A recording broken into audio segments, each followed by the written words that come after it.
น้องแลมเจ้ามาแลมจากไปป้าพ่อแม่พี่น้องเสียใจแลมจากไปบ่ได้สั่งลาเกิดเหตุเศร้ากับเจ้า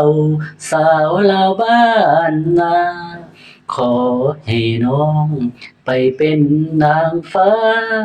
เป็นเทพธิดาอยู่ถึง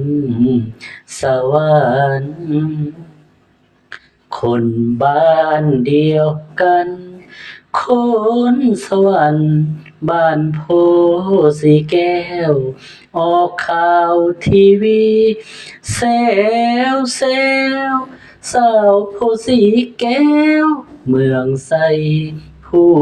ทองสงสารเดล่ะเฮ็ดบุญหยังมาจึงเศร้าหมองขอให้วิญญาณของน้องจงไปดี